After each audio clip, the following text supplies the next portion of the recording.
Myths, misconceptions, and long-term evidence. All right, time to clean up some of the loudest nonsense on the internet, because a lot of what gets passed around about GLP-1s sounds confident, dramatic, and wildly off base.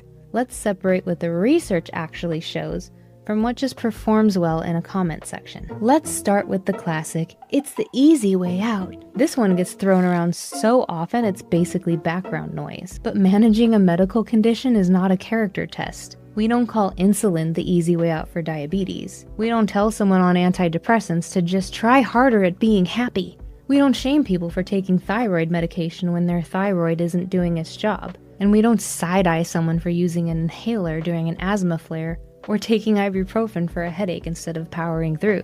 Yet somehow, when appetite regulation or metabolic dysfunction enters the conversation, suffering suddenly becomes a virtue. Like white-knuckling hunger, fighting cravings, and battling your own biology is proof that you're doing health the right way. That logic doesn't hold up. GLP-1 medications don't hand anyone discipline or motivation. They help restore signals that have gone offline in many bodies. Hunger cues, fullness cues, blood sugar regulation. You still have to eat, move, sleep, hydrate, manage stress, and navigate your emotional relationship with food.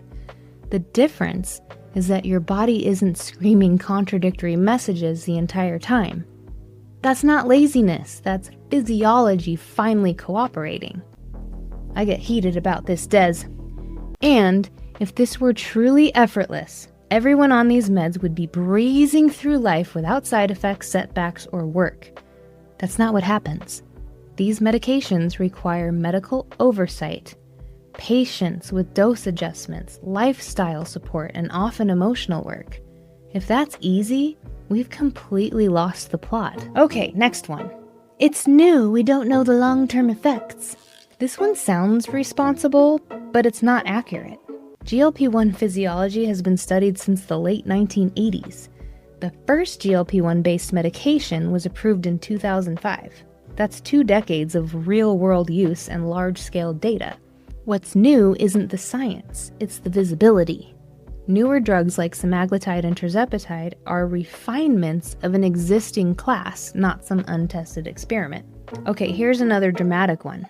It's dangerous. Every medical treatment carries risk, even Tylenol. The question is whether the benefits outweigh those risks for the person using it.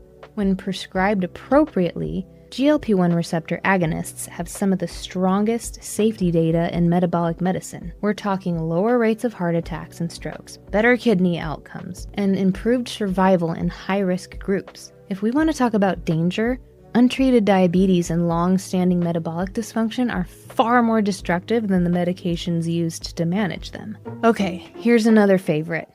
You'll lose all your muscle. GLP-1 medications don't cause muscle loss. Severe undereating does. When people aren't eating enough protein, skip strength training, or chase rapid results, lean muscle mass can drop. That's not unique to these medications. That's how the human body responds to inadequate fuel. Period.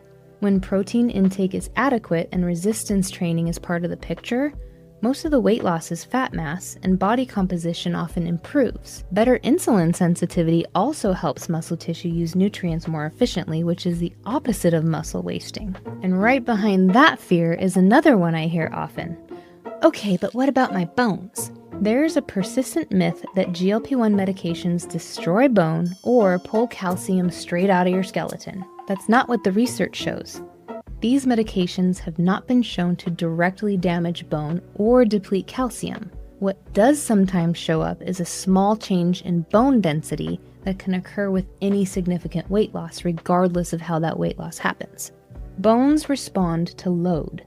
When body weight decreases, the mechanical stress on the skeleton changes and the bone tissue adapts. That's a normal physiological response, not a drug-specific effect. What actually matters is what's happening alongside that weight change. Adequate protein, regular resistance or weight-bearing exercise, and sufficient calcium and vitamin D go a long way in protecting bone health. When those pieces are in place, bone density tends to stabilize over time. So this isn't GLP-1 harming muscle or bone, It's biology responding to change, and that's expected, understandable, and very manageable when the body is supported instead of rushed. You'll gain it all back. Some people do regain weight after stopping, some don't. The difference usually comes down to how the medication was used. When it's treated like a crash diet, results tend to be temporary. When it's used as a stabilizing tool while people rebuild sustainable habits, many maintain long-term changes.